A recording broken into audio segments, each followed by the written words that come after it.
Okay बेटा, तो कल हम लोग लास्ट क्लास में वेक्टर्स की में आपका एडिशन ऑफ वेक्टर्स कर रहे थे। ओके, हमने एडिशन ऑफ वेक्टर्स में बेटा तीन लॉज किए थे, triangle law, parallelogram law and polygon law. Okay, इन तीनों में हमने एडिशन ऑफ वेक्टर्स में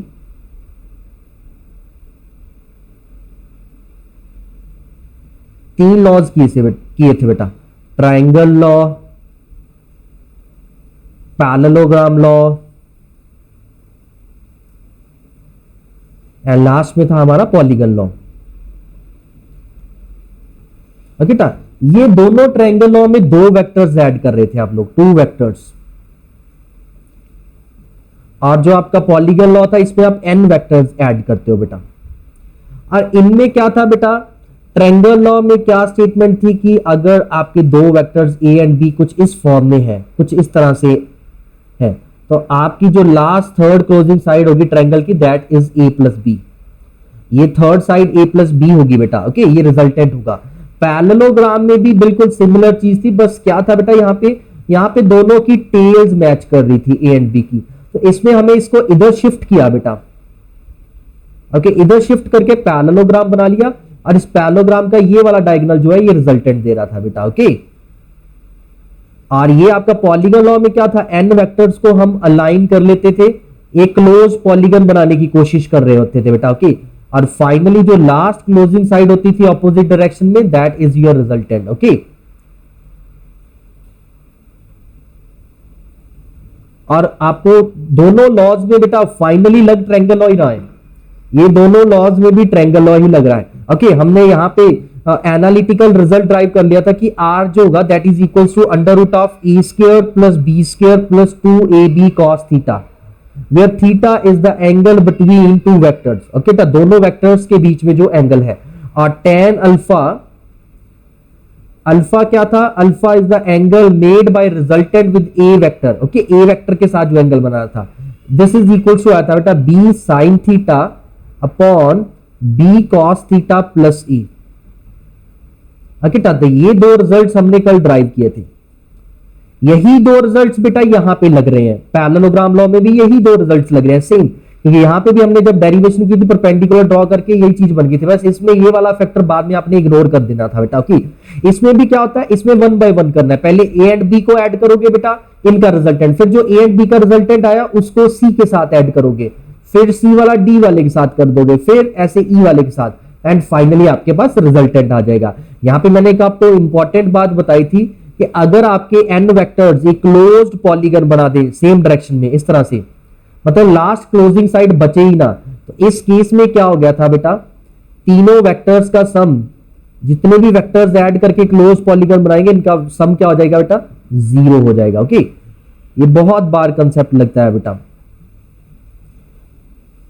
एक चीज मैंने और बताई थी आपको कल कि अगर आपके पास दो वेक्टर्स हैं जिनके बीच में 120 डिग्री एंगल है, दो वेक्टर्स हैं B vector and A vector जिनके बीच में 120 डिग्री का एंगल है, तो इनका जो रिजल्टेंट होगा बेटा, पैरेललोग्राम से इधर आ जाएगा, इस रिजल्टेंट का मैग्नीट्यूड जो होगा that is equals to A vector का magnitude equals to B vector, अगर गिवन है कि इन दोनों का मैग्नीट्यूड इक्वल है बेटा। ओके, और इसका जो इधर से एंगल था ये एंगल भी 60 हो जाएगा, इधर से भी एंगल 60 हो जाएगा। ओके, दोनों तरफ से एक जैसा एंगल हो जाएगा। ओके, तो ये सारी चीजें बेटा हम लोग अब तक पढ़ चुके हैं। आज जो हमने टॉपिक स्टार्ट करना है बेटा, that is subtraction, subtraction of vectors. बेटा इसमें कोई नई चीज नहीं होगी, सब्ट्रैक्शन ऑफ वेक्टर में कोई भी नई चीज नहीं है। जैसे बेटा देखो, मैंने करना है A vector minus B vector, तो मेरे पास दो वेक्टर्स है A vector and B vector, इनको मैंने सब्ट्रैक्ट करना है बेटा, A vector minus B vector. तो क्या मैं इन्हें ऐसे लिख सकता हूं, A vector plus minus B vector, तो कोई कंफ्यूजन तो नहीं है इसमें बेटा। ओके, क्योंकि both expression are same thing, plus minus minus हो जाएगा। ओके, तो इसका मतलब क्या है कि आपने ए वेक्टर में माइनस बी वेक्टर को ऐड करना है। तो अभी देखो बेटा, इसको मैं ग्राफिकली समझाने की कोशिश कर रहा हूं आपको। ओके, तो क्या होगा, जैसे आपके पास ये आपके पास ए वेक्टर है बेटा, ये आपके पास है बी वेक्टर। ओके, तो A vector and B vector. कल हमने क्या किया था, जो ये साइड है आपकी, ये क्या बताएगी, ए प्लस बी। मुझे ए प्लस बी नहीं चाहिए, मुझे ए प्लस माइनस बी चाहिए। तो पहले मुझे यहां पे माइनस बी वेक्टर क्रिएट करना होगा बेटा। तो आप एक चीज बताओ मुझे, बी वेक्टर अगर इस तरफ है तो माइनस बी वेक्टर क्या होगा, माइनस बी वेक्टर बिल्कुल इसके ऑपोजिट डायरेक्शन में होगा बेटा। नेगेटिव वेक्टर है ना, नेगेटिव वेक्टर में क्या होता है बेटा, नेगेटिव वेक्टर में उतने ही मैग्नीट्यूड का वेक्टर बिल्कुल 180 डिग्री पे बना दोगे आप। कितने पे, 180 डिग्री पे। तो बेटा ये वेक्टर का ये हो गया आपका। अगर ये प्लस बी वेक्टर है तो ये क्या हो जाएगा बेटा, माइनस बी वेक्टर। क्योंकि बेटा दोनों के बीच में कितना एंगल है, 180 डिग्री का एंगल है। ओके, इसका एरो ऊपर को जा रहा है, इसका एरो नीचे को, दोनों के हेड्स ऑपोजिट डायरेक्शन में है बेटा। दोनों वेक्टर्स के हेड्स जो है बेटा that are in opposite direction and इनका बेटा लेंथ सेम है तो मैग्नीट्यूड सेम हो जाएगा। और ये नेगेटिव डायरेक्शन, वेक्टर्स में बेटा नेगेटिव पॉजिटिव डायरेक्शन इंडिकेट करता है। मैं 1D में भी आपको यही चीज बता रहा था कि जब आप 1D में बात कर रहे हो 180 डिग्री या 0 डिग्री के अलॉन्ग बात कर रहे हो तो प्लस माइनस से भी काम चल जाता है इंस्टेड ऑफ वाई जे के। ओके, सो अगर ये प्लस है तो ये माइनस बी वेक्टर हो जाएगा आपका।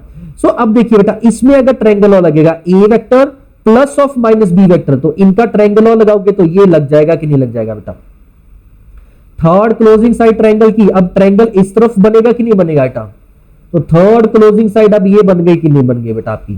सो this will be your A plus minus B vector, और you can say A vector minus B vector. Okay बेटा, सो इसमें भी कुछ नहीं किया है बेटा, हमने एडिशन वाला काम ही किया है। जैसे ऐड करते हैं वैसे ही सब्ट्रैक्ट करते हैं। बस इसमें क्या होता है, हमें ये माइनस बी वेक्टर क्रिएट करना होता है बेटा। ओके, अब देखिए बेटा, अगर ए एंड बी में थीटा एंगल है, अगर ए एंड बी में थीटा एंगल है तो ए एंड माइनस बी में कितना एंगल हो जाएगा, ए एंड बी में माइनस कितना एंगल हो जाएगा, 180 माइनस थीटा एंगल हो जाएगा।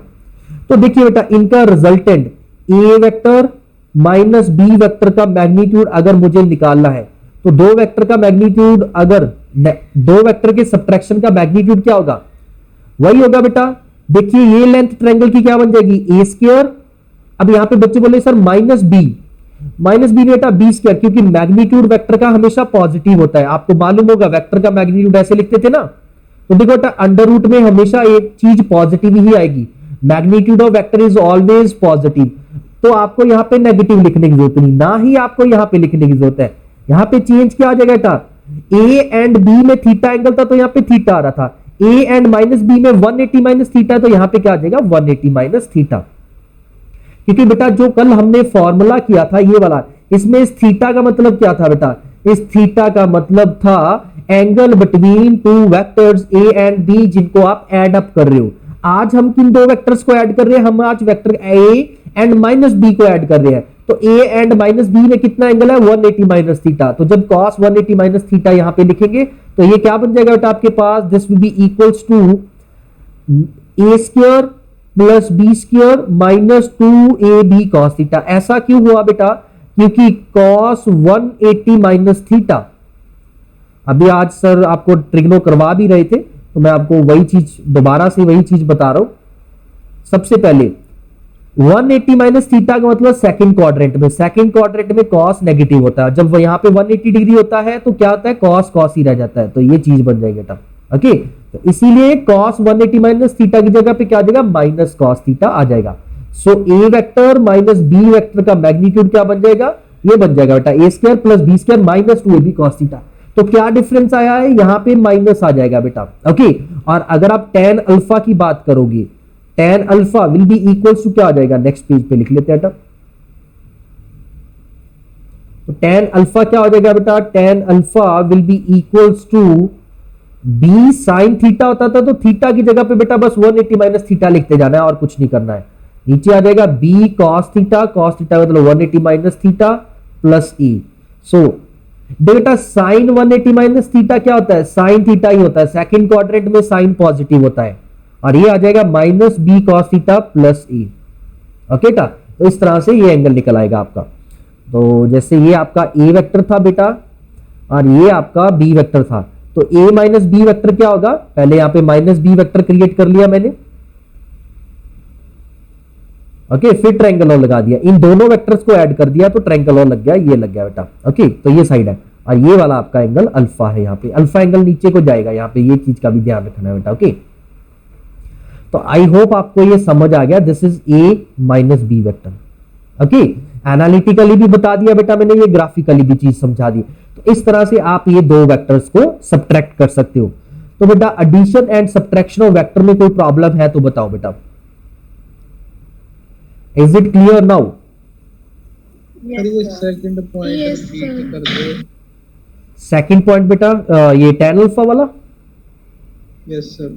बेटा tan alpha is equal to, ये कल मैंने लिखा था ना, जैसे ये रिजल्ट देखो, b sin theta upon b cos theta plus से, यहाँ पे थीटा क्या था, a एंड b में एंगल। ओके, आज a एंड माइनस b में कितना एंगल है बेटा, 180 माइनस थीटा। तो थीटा को हमने रिप्लेस कर दिया है यहाँ पे, जिन दो वेक्टर्स को ऐड कर रहे हो उन्हीं दो के बीच का एंगल लेना है कि नहीं लेना बेटा आपने। तो a एंड b वेक्टर में आपको थीटा एंगल गिवन है, अगर इन दो के बीच में एंगल थीटा गिवन है, क्योंकि गिवन आपको थीटा होगा। ये तो आपने खुद इमेजिन किया कि अगर ये प्लस b इधर है तो माइनस b नीचे को होगा, तो माइनस b एंड a के बीच में एंगल कितना आ जाएगा, 180 माइनस थीटा। तो साइन थीटा था, थीटा की जगह क्या आ गया, 180 माइनस थीटा। और यहां पे क्या होता है, sine 180 minus theta second quadrant में लाई करता है, सेकंड क्वाड्रेंट में साइन पॉजिटिव होता है, और जब यहां पे 180 होता है रेशियो चेंज नहीं होती। Cos 180 minus theta minus cos theta, ratio change नहीं हुई, नेगेटिव साइन इसलिए आ गया क्योंकि सेकंड क्वाड्रेंट में कॉस नेगेटिव होता है बेटा। ओके, तो ये कंसेप्ट लगा के हमारे पास ये रिजल्ट बन गया है। कल वाले फॉर्मूला में ही बेटा मैंने थीटा को रिप्लेस कर दिया 180 माइनस थीटा के साथ, क्योंकि अगर a एंड b में आपको थीटा एंगल गिवन है तो a and minus B vector, क्यों माइनस बी वेक्टर क्यों कंसीडर किया, क्योंकि बेटा मुझे यहां पे a माइनस बी निकालने के लिए, a vector minus B vector निकालने के लिए मुझे क्या करना होगा, a वेक्टर में माइनस बी वेक्टर ऐड करना होगा। तो a वेक्टर तो ये रहा बेटा आपका, माइनस बी वेक्टर ये रहा, तो इससे हमारे पास a माइनस बी वेक्टर आ चुका है बेटा। सो क्लियर है ये चीज? Yes sir. तो सब्ट्रैक्शन एंड एडिशन में आप देख सकते हो बेटा कोई डिफरेंस ही नहीं है, एडिशन एंड सब्ट्रैक्शन सेम चीज है, बट सब्ट्रैक्शन के वक्त क्या होता है, आपने जिस वेक्टर को सब्ट्रैक्ट कर रहे हो उसका नेगेटिव वेक्टर काउंट करना होता है बेटा। ओके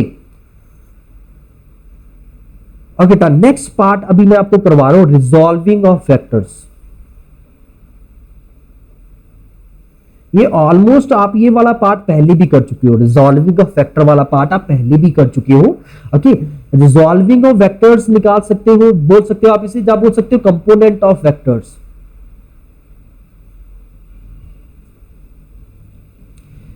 देखिए बेटा, अगर आपके पास एक वेक्टर है,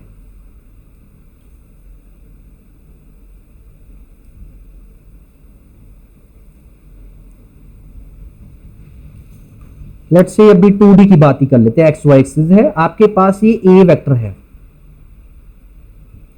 ओके टा, और गिवन है कि ये ए वेक्टर जो है ये इसके साथ एक्स एक्सिस के साथ थीटा एंगल बना रहा है बेटा, एक्स एक्सिस के साथ कितना एंगल बना रहा है, थीटा एंगल बना रहा है। तो आपको रिजॉल्विंग ऑफ वेक्टर या कंपोनेंट ऑफ वेक्टर का मतलब ये होता है कि आपने इस वेक्टर का कंपोनेंट बताना है जो एक्स एक्सिस के अलोंग है। जैसे आप मालूम है आपको कि ये क्या होगा, A vector will be equal to क्या होगा, X I cap plus Y J cap होगा कि नहीं होगा। तो यहां पे आपने क्या है, एक्स एंड वाई की वैल्यू बतानी है क्या होगी। ओके टा, आपको ए वेक्टर का मैग्नीट्यूड गिवन होगा यहाँ पे। ओके, ये लेंथ आपको गिवन है, ये ए के इक्वल है। ओके टा, ये यहां पे क्या है, magnitude of A vector. Sir हमने कोऑर्डिनेट्स फाइंड करने हैं, सिंपल लैंग्वेज में आप ये बोल सकते हो जी, ए पॉइंट के कोऑर्डिनेट्स निकालने हैं जी। ओके, कोऑर्डिनेट्स बोल सकते हो, but if you are talking about vectors, so just say it like that, we have to find out the component of given vector along x and y axis। मुझे इस a vector के components निकालने हैं x and y axis के along, जहां मुझे इस vector को रिजॉल्व करना है x and y एक्सिस के अलोंग। तो कैसे करोगे बेटा, देखिए यहां से आपने क्या करना होता है, परपेंडिकुलर ड्रॉ करना है, जिस एक्सिस के अलोंग कंपोनेंट निकाला है, x एक्सिस के अलोंग कंपोनेंट निकाला है, तो मैंने परपेंडिकुलर ड्रॉ कर लिया बेटा। ओके, अभी ये देखो बेटा, ये एंगल थीटा है, अभी ये चीज क्या हो जाएगी, ये एक्स हो जाएगा कि नहीं हो जाएगा आपका। तो इस ट्रायंगल से, राइट एंगल ट्रायंगल से, ओ ए एक्स राइट एंगल ट्रायंगल से आप मुझे एक्स की वैल्यू निकाल के दे सकते हो, क्या बन जाएगी बेटा,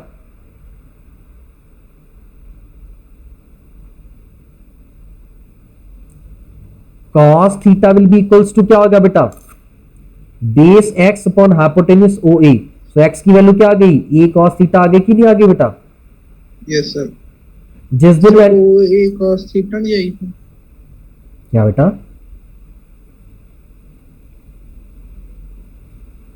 बिल्कुल जी, ओ ए cos थीटा आ जाएगी। लो जी, ओ ए cos, ओ ए का मतलब क्या आ जाएगा बेटा, यहाँ पे ओ ए का मतलब क्या आ जाएगा, मैग्नीट्यूड ऑफ ए वेक्टर हो जाएगा कि नहीं हो जाएगा बेटा। मैंने क्या बोला था, ये एरो की लेंथ क्या रिप्रेजेंट करती है, मैग्नीट्यूड, जो कि ए के इक्वल है। Okay, so that's why I was writing here x is equals to a cos theta। a क्या है यहाँ पे बेटा,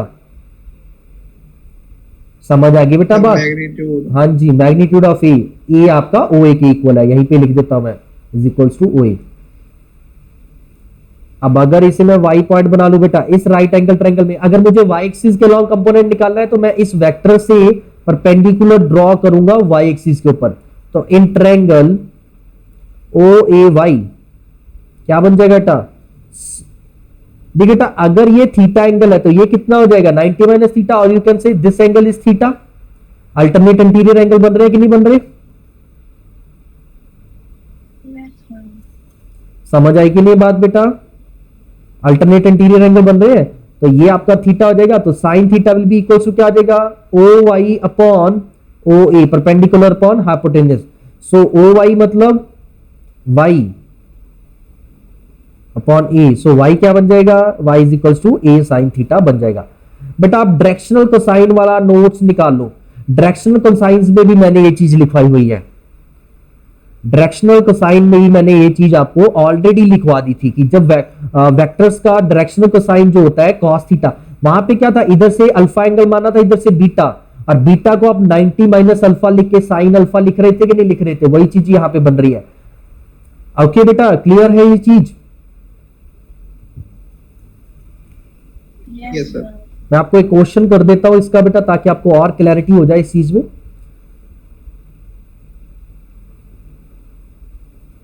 They are saying that a vector of magnitude 5 is making angle 30 degree with x-axis. With x-axis, find its component along x and y axis. ठीक है बेटा, तो हमारे पास क्या है, हमारे पास एक वेक्टर है, हमारे पास एक वेक्टर है जिसका मैग्नीट्यूड कितना है बेटा 5 है, और कितना एंगल बना रहा है 30 डिग्री एंगल बना रहा है। तो इसका एक्स वाई कंपोनेंट निकालना है हमने, कैसे निकलेगा बेटा, तो एक्स कंपोनेंट क्या आ जाएगा बेटा, a cos थीटा आ जाएगा कि नहीं आ जाएगा, मतलब 5 इंटू कॉस 30 आ जाएगा। तो ये क्या हो जाएगा बेटा, बताइए भाई, cos 30 कितना होता है, √3/2, तो 5/2 √3 आ जाएगा कि नहीं आ जाएगा आंसर, बताइए। ओके, ऐसे ही y कंपोनेंट क्या आ जाएगा, a sin थीटा, ये क्या हो जाएगा 5 इंटू साइन 30, ये 5/2 आ जाएगा कि नहीं आ जाएगा बेटा, बस बात खत्म। ओके, तो कंपोनेंट्स निकाल लोगे कि नहीं निकाल लोगे। ओके, अगर अब इस वेक्टर को प्रॉपर आईजेके की फॉर्म में लिखना है तो क्या लिखोगे, ऐसे लिख सकते हो 5/2 √3 i cap plus 5/2 j cap, ये लिख सकते हो भाई। Yes sir. तो मतलब जो i के साथ चीज लिखी होती है ना, इसका मतलब क्या होता है, पहले दिन से याद कर लो, i के साथ जो चीज लिखी होती है उसका मतलब होता है magnitude of A vector along X axis, और you can say component of vector along X axis. Okay,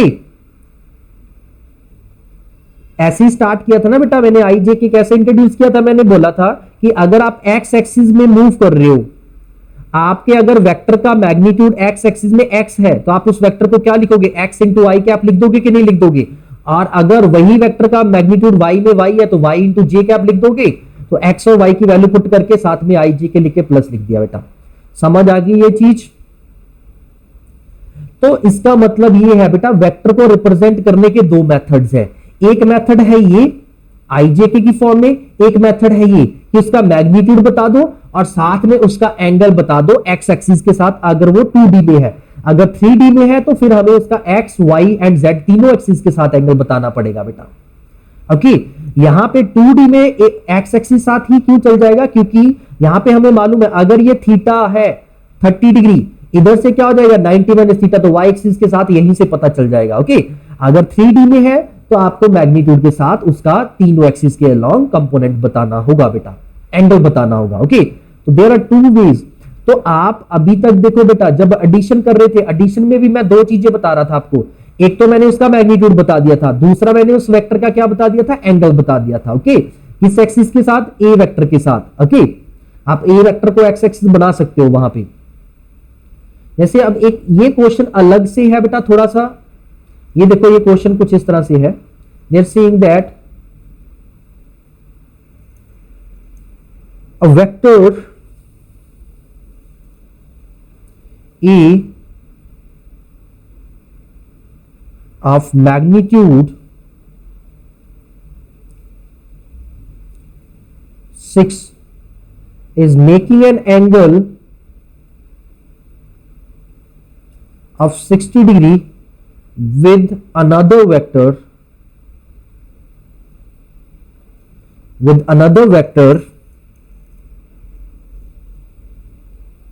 b of magnitude let's say 10। Okay, तो यहां पे हमारे पास क्या है बेटा, दो वेक्टर्स दे रखे हैं। एक दे रखा है ए वेक्टर बेटा और दूसरा दे रखा है बी वेक्टर। और बी वेक्टर का मैग्नीट्यूड कितना दे रखा है, 10 दे रखा है। और ए वेक्टर का मैग्नीट्यूड कितना दे रखा है बेटा, 6 दे रखा है। इसका क्या दे रखा है, 10। और दोनों के बीच में एंगल कितना दे रखा है बेटा, 60 डिग्री एंगल दे रखा है। अब क्वेश्चन क्या है बेटा, दो क्वेश्चन है। सबसे पहला है find the component of A vector along B. दूसरा क्वेश्चन है find the component of B along A.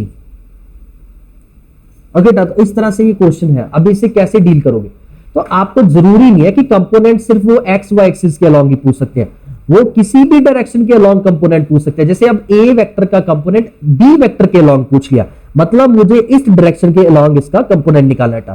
तो आप एक तरह से इसे एक्स एक्सिस ट्रीट करो, इसे आप क्या ट्रीट करो, एक्स एक्सिस ट्रीट कर लो। तो यहां से आप अगर इसके ऊपर परपेंडिकुलर ड्रॉ करोगे बेटा, ओके, इससे परपेंडिकुलर ड्रॉ करोगे तो ये लेंथ क्या बन जाएगा आपका, ये वाला लेंथ कितना बन जाएगा, अभी हम करके हटे हैं। सो ए पार्ट का आंसर क्या है, component of A along B. तो क्या आ जाएगा बेटा, this will be equal to क्या आ जाएगा, ए कॉस थीटा आ जाएगा कि नहीं आ जाएगा। तो ए कितना है, 6 कॉस 60, मतलब क्या आ गया बेटा, 3 आ गया कि नहीं आ गया। समझ आ गई ये बात बेटा। ये लेंथ कितना हो जाएगा, ए कॉस 60 हो जाएगा। ओके, ए पार्ट खत्म हो गया है।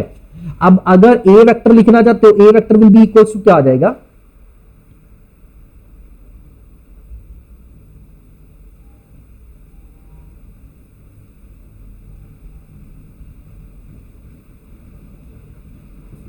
Okay, sorry, component of A vector along B vector हमारे पास 3 आ चुका है बेटा। ओके, ये कैसे निकाला बेटा, वही मेथड है। आपने ए से परपेंडिकुलर ड्रॉ कर दिया बी के ऊपर, और फिर वही अगर बेटा ट्रिग्नो यूज करोगे तो आप ये चीज फाइंड आउट कर सकते हो।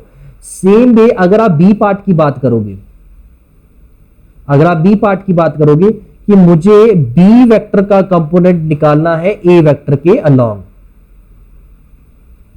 ओके, ये लाइन है आपकी 60 डिग्री, तो आप यहां से परपेंडिकुलर इसके ऊपर ड्रॉ कर दोगे बेटा। आप क्या करोगे, बी वेक्टर से परपेंडिकुलर ए वेक्टर के ऊपर ड्रॉ कर दोगे बेटा, कुछ इस तरह से। ओके, ये परपेंडिकुलर हो जाएगा आपका। सो ये परपेंडिकुलर है बेटा, ये बी है आपके पास, ये 60 डिग्री है। तो अब आपने ये मेजर करना है बेटा, बी पार्ट में आपने ये मेजर करना है। तो ये कितना, ये लेंथ कितना हो जाएगा बेटा, देखो राइट एंगल ट्रायंगल, फिर से ये राइट एंगल ट्रायंगल बन रहा है कि नहीं बन रहा बेटा। अगर ये राइट एंगल ट्रायंगल है और ये 90 है तो ये हाइपोटेन्यूस हो गया, ये बेस हो गया, फिर से तो ये क्या हो जाएगा, ये हो जाएगा बी कॉस 60 हो जाएगा बेटा। ओके, सो कंपोनेंट ऑफ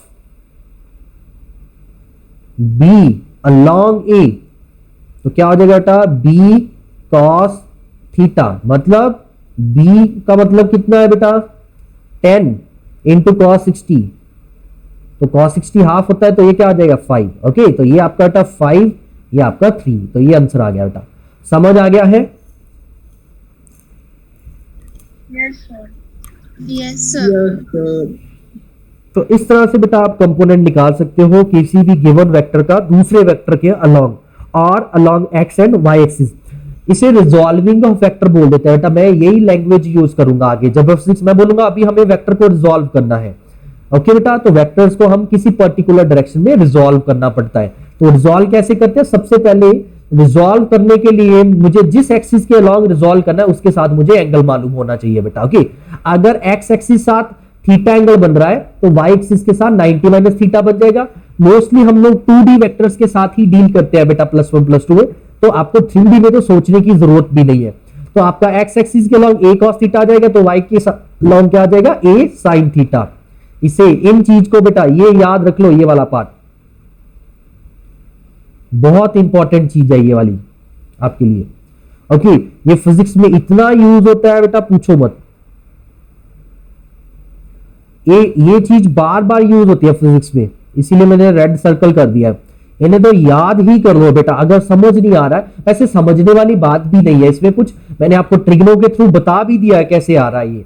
अगर still you don't get trigno तो आपको ये चीज याद रख लो कि जिस तरफ थीटा एंगल बन रहा है उस तरफ कॉस कंपोनेंट आएगा और उसके 90 डिग्री पे कौन सा कंपोनेंट आ जाएगा बेटा? Sign component. इतना तो याद ऐसे तो रख सकते हो कि जिस एक्सिस के साथ थीटा एंगल बना रहा है उस तरफ कॉस कंपोनेंट और दूसरी तरफ कॉस साइन कंपोनेंट। जैसे अब देखो बेटा, अगर आपको ऐसे बोल दिया ये आपकी एक्स वाई एक्सिस है, ये आपके पास ए वेक्टर है जिसका मैग्नीट्यूड आपके पास लेट्स से 4 दे रखा है, और ये एंगल आपको इधर से अब 60 डिग्री दे दिया, तो अब आपका एक्स कंपोनेंट क्या होगा, वाई कंपोनेंट क्या होगा? तो बताइए बेटा क्या होगा? तो जो बच्चे सीधा रट्टा लगा लेना कि एक्स ए कॉस थीटा वो यहां पे गलत हो जाएंगे बेटा। क्यों? क्योंकि अभी एंगल मुझे ये जो एंगल है ये किस एक्सिस के साथ? वाई के साथ। जब मैंने वहां पे किया था इसीलिए मैं बोलता हूं कि बेटा थोड़ा बहुत कंसेप्ट भी याद रखना पड़ेगा आपको। ओके, तो इधर तो आप ऐसा कर लो, अगर ये 60 दे रखा तो ये कितना हो जाएगा बेटा? ये हो जाएगा आपका 30। तो थीटा इज इक्वल टू 30। तो थीटा हमेशा क्या होगा बेटा? Theta is the angle with x axis. Okay, तो ये क्या हो जाएगा? 4 cos 30 हो जाएगा, और y क्या हो जाएगा? a sin थीटा 4 sin 30 हो जाएगा। इसको मैं जो बच्चे ये जितना समझ आ गया अच्छी बात है, जो ये अलग से इसे मैं डायरेक्टली ऐसे लिख सकता हूं y is equals to a cos 60 and x is equals to a sin 60। क्या सही लिखा? ये भी सही है क्या? ये तो सही है ही। ये सही है क्या सर? नो, नहीं, नो सर। ये भी सही है बेटा, ये भी सही है। y के साथ साइन 30 नहीं आना था। साइन 30 बेटा आ गया, इधर लिख दिया मैंने। मैं क्या बोल रहा हूं, अगर मैं इसी 60 को ही यूज करना चाहता हूं मैं, तो मैंने इस 60 को मैंने यूज किया, तो मैं क्या फिर मुझे क्या करना पड़ेगा? मुझे y वाली तरफ cos लिखना पड़ेगा।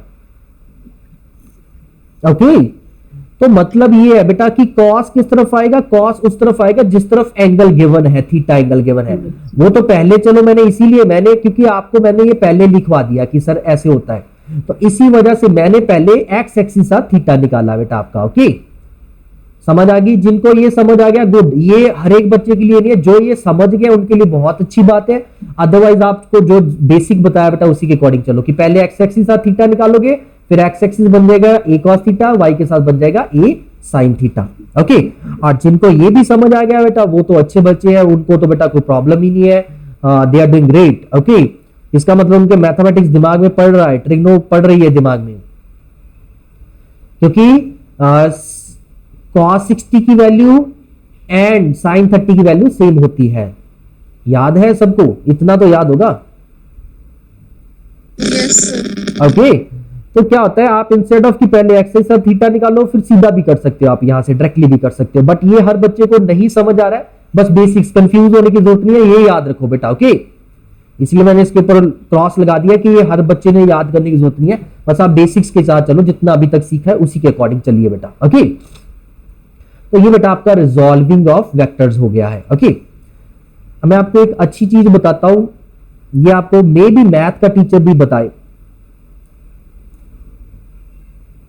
ये फिजिक्स से अलग बात बता रहा हूं मैं। आपके पास अगर ट्रायंगल है बेटा, एक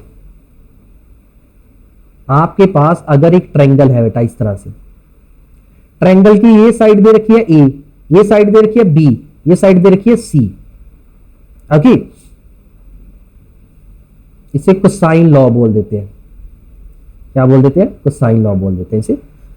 तो अगर मुझे यहां पे ए गिवन है, ए भी गिवन है, बी भी गिवन है, और आपको ए एंड बी के बीच में एंगल भी गिवन है, और आप सी निकालना चाहते हो, तो कैसे निकालोगे?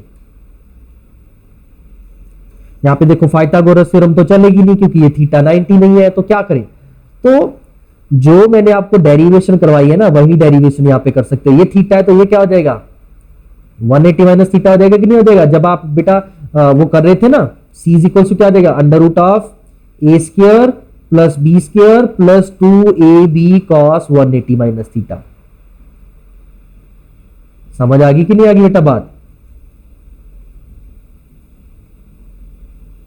ओके, यहां से क्या लिख सकते हो? Under root of A square plus B square minus 2ab cos theta. Okay, तो आप ये क्या होता है कि आपको ट्रायंगल की दो साइड और ट्रायंगल की दो साइड के बीच में एंगल दे रखा है, तो आप तीसरी साइड सीधा एनालिटिकली ऐसे निकाल सकते हो विदाउट एनी कंस्ट्रक्शन। ये कहां से आया? ये रिजल्ट कहां से आया बेटा? ये जो हमने वही चीज है बेटा, यहां से परपेंडिकुलर ड्रॉ कर लो, वही सारी चीजें, वही जो आप वेक्टर्स में करके आए। ठीक है, तो वेक्टर्स वाला वो जो रिजल्ट था ना, वो बेसिकली वो कोसाइन लॉ से ही आया है बेटा, वो मैथमेटिक्स से ही आया है। ओके, यहां से वो आया है, मैं आपको उल्टा लिखवा रहा हूं, पहले फिजिक्स पढ़ा दी फिर मैथ बता रहा हूं। ओके, समझ आ गई बेटा बात? तो आप अगर फिजिक्स में कहीं कोसाइन लॉ और कहीं लग रहा है तो लगा सकते हो। ये मैंने इसलिए बताया, कई बार क्या होता है फिजिक्स में क्वेश्चन ऐसा अट जाता है आपसे कि यार कि आपको ट्रायंगल में से कुछ ऐसे करना पड़ता है, ट्रायंगल की प्रॉपर्टी यूज करके, कि ट्रायंगल की दो साइड दे रखी है, आपको ये साइड चाहिए थे किसी ना किसी वे से, तो आप ये चीज कर सकते हो वहां पे। ओके, तो अब ये डेरिवेशन आपको अलग से कर रखा के दिखाने की जरूरत नहीं है मैथमेटिकल टीचर को भी, क्योंकि ऑलरेडी ये डेरिवेशन आप फिजिक्स में कर चुके हो, तो आप सीधा ये रिजल्ट यूज कर सकते हो। यहाँ पे माइनस क्यों आ गया? क्योंकि ये अंदर वाला एंगल थीटा गिवन था, और उस डेरिवेशन में हम लोग इसे थीटा मान रहे थे, बाहर वाले को। तो अगर हम लोग डेरिवेशन में बाहर वाले को थीटा मान रहे थे, तो इस डायग्राम के अकॉर्डिंग बाहर वाला थीटा क्या बन जाएगा? 180 माइनस थीटा। ओके, ये एक्स्ट्रा चीज है बेटा, ये तो फिजिक्स का पार्ट नहीं है, ये मैं आपको एक्स्ट्रा नॉलेज के लिए बता रहा हूं कि कई बार फिजिक्स में ऐसे क्वेश्चन अट जाता है, तो आप यहां पे कर सकते हो बेटा। ओके, क्लियर है बेटा? तो ये आपका वेक्टर का सारा पार्ट अभी कवर हो चुका है। इसके अलावा आपके वेक्टर्स में कुछ नहीं है बेटा।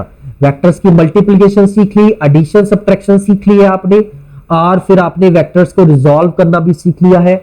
यहाँ पे आई जे के क्या है वो सब कुछ आपको मालूम हो गया बेटा। ओके, तो मैं आपको एक चीज दोबारा से सारी चीज एक बार वेक्टर्स के बारे में बता देता हूं।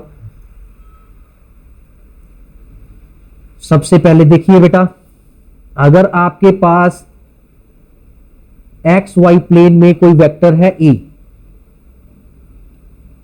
ओके, सबसे पहले अगर कोई आपको बोले कि ये पॉइंट ए है और इसके कोऑर्डिनेट एक्स कॉमा वाई है, तो इसका पोजीशन वेक्टर बताओ क्या होगा? तो पोजीशन वेक्टर ए क्या होगा? पोजीशन वेक्टर ए क्या होगा बेटा? X I cap plus Y J cap, ऐसे ही जेड के कैप आ जाता। हम 2D की बात ही कर रहे हैं ज्यादातर, क्योंकि फिजिक्स में 2D की बात ही होती है 11th 12th में। ओके, ये कैसे आया? एक्स माइनस 0 आई कैप, क्योंकि यहां से परपेंडिकुलर ड्रॉ करोगे तो बेटा ये क्या हो जाएगा? एक्स माइनस 0 हो जाएगा, और ये आपका वाई हो जाएगा। तो एक्स एक्सिस में इसका मैग्नीट्यूड कितना है? एक्स, वाई में कितना है? वाई, तो एक्स के साथ आई कैप, वाई के साथ जी कैप। इस तरह से पोजीशन वेक्टर आ गया बेटा। अगर आपने इस वेक्टर का मैग्नीट्यूड निकालना है तो क्या करोगे? Under root of x square plus Y square. देखो अगर ये एक्स है ये वाई है, तो हाइपोटेन्यूस क्या हो जाएगा बेटा? Under root of x square plus Y square, ऐसे प्लस जेड स्क्वायर कर देते हैं अगर 3D में होता। ओके, और बेटा ये जो वेक्टर लिखा है x I cap plus Y J cap, इसका अगर यूनिट वेक्टर निकालना है बेटा, आई जे के क्या है? आई एंड जे इन डायरेक्शंस के अलोंग यूनिट वेक्टर्स है। अगर मैं इस डायरेक्शन के अलोंग, इस डायरेक्शन के अलोंग यूनिट वेक्टर की बात करूं, तो वो क्या हो जाएगा बेटा? X I cap plus Y J cap upon under root of magnitude आ जाएगा ना वेक्टर का, okay, which will be equals to under root of which will be equals to X upon under root X square plus Y square I cap plus Y upon under root of x square plus Y square J cap. Basically what is this, अभी बता के हटाऊं मैं, ये बेटा क्या है, base upon hypotenuse, ये एंगल है अल्फा, तो ये कॉस अल्फा हो गया बेटा, ठीक है। जब आप यूनिट वेक्टर की बात करते हो, यूनिट वेक्टर का जो आई के साथ लिखा होता है वो कॉस अल्फा होता है, और जो ये होता है इसे आप कॉस बीटा बोल देते हो, जहां साइन अल्फा भी बोल सकते हो, क्योंकि alpha is equal to 90 minus beta होता है यहाँ पे, ओके। 2D की बात हो रही है ना बेटा, ओके। मैं आपको एक बेटा क्वेश्चन करके दिखाता हूं क्रॉस प्रोडक्ट का। क्या आता है, that's in that torque acting on a body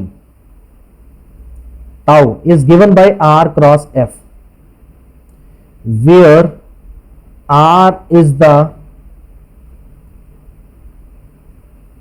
position vector of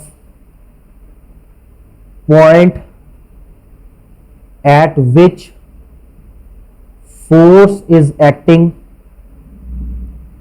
with respect to point about which body is rotating, okay था। सो हमारे पास ये डाटा गिवन है, और वो कहते हैं कि देन फाइंड टॉर्क, और यू कैन से मूवमेंट ऑफ फोर्स। हमें ये फाइंड आउट करना है, ये क्वेश्चन है आपके लिए बेटा, ओके। और आपको ये डायग्राम दे रखी है यहाँ पे कि ये ओरिजिन है, दिस इज योर ओरिजिन, ये आपका पॉइंट ए है, और पॉइंट ए के कोऑर्डिनेट्स है 3,4, पॉइंट ए के कोऑर्डिनेट्स क्या है 3,4, और यहां पे एक फोर्स एक्ट कर रही है बेटा, यहां पे क्या है, फोर्स एक्ट कर रही है। फाइंड द टॉर्क और movement of force if movement of force F is equals to 2I plus 3G acting at point E, okay. तो ये आपके पास क्वेश्चन है। अब इस क्वेश्चन को कैसे सॉल्व करोगे आप, तो मुझे क्या फाइंड आउट करना है बेटा, मुझे फाइंड आउट करना है टॉर्क। अभी आपने टॉर्क तो पढ़ा ही नहीं फिजिक्स में, लेकिन उन्होंने सब चीजें बता दी है। यहां पे देखिए बेटा टॉर्क क्या है, वो कहते हैं आर क्रॉस एफ है। तो बेटा मुझे क्या है, आर वेक्टर का एंड एफ वेक्टर का क्या है, क्रॉस प्रोडक्ट करना है to find out the torque. So we know torque is equals to r cross f, okay टा। सो अब आर क्रॉस एफ कैसे फाइंड आउट करोगे आप लोग। सबसे पहले एफ वेक्टर गिवन है, यहां पे एफ वेक्टर हमें गिवन है, that is 2i plus 3g, but r vector नहीं गिवन है, तो आर वेक्टर फाइंड आउट करना होगा हमें पहले बेटा। तो आर वेक्टर के लिए क्या दिया, वो कहते हैं where r is the position vector of a point at which force is acting. तो जिस पॉइंट के ऊपर फोर्स एक्ट कर रही है, आर उसका पोजीशन वेक्टर है with respect to the point about which body is rotating, okay. Find the torque of the movement of force acting at point A about point O लिख देते हैं, about point ओ। तो about point ओ लिखने का मतलब है कि ओरिजिन के अबाउट आपकी बॉडी इस तरह से रोटेट कर रही है बेटा, ओके। समझ आ गई बात। तो आर वेक्टर क्या हो जाएगा आपका, आर वेक्टर आपका ये पोजीशन वेक्टर हो जाएगा ए पॉइंट का, तो क्या आ जाएगा ये 3i प्लस 4j। कितने बच्चों को ये समझ आ गया कि मैंने ये 3i प्लस 4j कैसे लिखा है, सबको समझ आ गया। इफ किसी को नहीं समझ आया प्लीज लेट मी नो। बेटा अभी मैं बता के पोजीशन वेक्टर कैसे लिखा, बेटा मैंने अभी बताया कि पोजीशन वेक्टर अगर ये x, y होता तो कैसे बनता है, x I cap plus Y J cap बनता, तो 3i प्लस 4j बन गया बेटा। बेटा पोजीशन वेक्टर ऑफ ए यहां पे समझ आ गया था ये, यस सर। तो बेटा x की वैल्यू वहां पे 3 गिवन है, y की वैल्यू 4 गिवन है, तो वो मैंने पुट कर दी, ओके सर। ओके। सो यहां पे बेटा अभी क्या हो जाएगा, torque will be equals to, हमें आर क्रॉस एफ का मतलब क्या है, 3i plus 4j cross 2i plus 3j। अभी देखिए बेटा यहाँ पे a b sine theta n cap वाला फॉर्मूला तो नहीं लग सकता, क्योंकि हमें ना तो एंगल गिवन है यहाँ पे, ए आर एंड एफ के बीच में एंगल भी गिवन नहीं है हमें, तो वो फॉर्मूला नहीं लगा सकते, प्लस इनका एन कैप भी नहीं मालूम। एन कैप तो चलो मैं फिर भी आपको बता देता, एन कैप तो फिर भी बता देता मैं। तो हमारे पास, मैं इसलिए नहीं बता रहा, तो कंफ्यूज नहीं करना चाहता, सीधा हम लोग यहाँ पे क्या करेंगे बेटा, डिटर्मिनेंट मेथड लगा देंगे, इजी है। पहली रो में क्या लिखते हैं, आई जे एंड के। सेकंड रो में क्या लिखते हैं, जो पहले आर वेक्टर है इसके एक्स वाई एंड के component, Z component, Z component 0 है तो 0 लिख दो बेटा, ऐसी। फिर थर्ड रो में क्या आएगा, सेकंड वेक्टर एफ है, इसके X Y and Z components बेटा। ओके, सो अब ये बन गया है। अभी this will be equal to what, I cap, I वाली रो और कॉलम छोड़ के इनको क्रॉस प्रोडक्ट करोगे, 4 इंटू 0 0 माइनस 0, तो ये 0 बन जाएगा बेटा। फिर माइनस जे जे वाला रो कॉलम छोड़ दोगे तो 3 into 0 minus 2 into 0, 0 minus 0 0, plus के वाला रो और कॉलम छोड़ के 3 इंटू 3 9 माइनस 4 टू 8, तो ये आंसर क्या बन गया बेटा, ये 1 के कैप बन गया बेटा।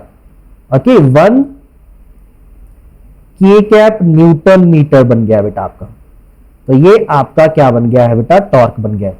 तो यहां पे, यहां से क्या पता चल रहा है, यहां से क्या पता चल रहा है कि मैग्नीट्यूड ऑफ टॉर्क क्या है बेटा, मैग्नीट्यूड ऑफ टॉर्क क्या है, मैग्नीट्यूड ऑफ टॉर्क क्या है बेटा, 1 न्यूटन मीटर है। Okay, and direction of torque क्या है बेटा, डायरेक्शन ऑफ टॉर्क क्या है, के कैप है। देखो बेटा, जो बच्चे प्रैक्टिस कर लेते हैं ना, उन्हें पहले ही पता था कि यहाँ पे आंसर के की फॉर्म में ही आएगा, जे और के 0 हो जाएंगे, क्रॉस चेक भी हो जाता है, क्योंकि बेटा ये तुम दोनों वेक्टर्स एक्स वाई प्लेन में लाई कर रहे हैं, तो एक्स वाई प्लेन के परपेंडिकुलर जेड एक्सिस ही होती है हमेशा। ओके, इसलिए के कैप आ जाता है, सीधा भी ऐसे इमेजिन कर सकते हो। अदरवाइज डिटर्मिनेंट मेथड से मैं हमेशा बोलता हूं कि आपको सोचने की जरूरत नहीं है। ए बी साइन थीटा वाले मेथड से भी कर सकते थे, लेकिन वो बहुत लेंथी हो जाता, और कई बार हमें डायरेक्शन नॉर्मल वेक्टर नहीं इमेजिन कर पाते हम लोग। इस मेथड से, डिटर्मिनेंट मेथड से यू कैन सी कि हमें सोचने की कुछ भी जरूरत नहीं, यहां से अपने आप रिजल्ट मिल गया बेटा हमें। Okay, so in this way you can find out the value of torque, torque का मैग्नीट्यूड भी आ गया है, डायरेक्शन भी आ गया है। और ऐसे लिखने से आपने दोनों चीजें एक साथ बता दी है, डायरेक्शन भी और मैग्नीट्यूड भी, ऐसे अपने अलग अलग करके लिख दिया है। डायरेक्शन सीधा के कैप क्यों लिख दिया, क्योंकि इसका मैग्नीट्यूड 1 है बेटा। डायरेक्शन कैसे निकलता है, टॉर्क का डायरेक्शन क्या होगा, that will be equal to torque vector upon torque vector का मैग्नीट्यूड। तो टॉर्क वेक्टर आपका क्या था यहाँ पे बेटा, 1 के कैप अपॉन मैग्नीट्यूड क्या रहता है यहाँ पे मैग्नीट्यूड क्या आ जाता है बेटा, अंडर रूट ऑफ 1 स्क्वायर ही रह जाता, तो ये के कैप ही आ जाता। ओके, समझ आ गई बेटा ये चीज, बेटा ये सब क्लियर है अभी। Yes, sir. सो बेटा इसके साथ आपका ये टॉर्क वाला कंसेप्ट खत्म हो गया है। अभी आपका जो रिलेटिव मोशन वाला पार्ट है वो स्टार्ट करेंगे नेक्स्ट वीक से। ओके, सो आज के लिए इतना ही है बेटा।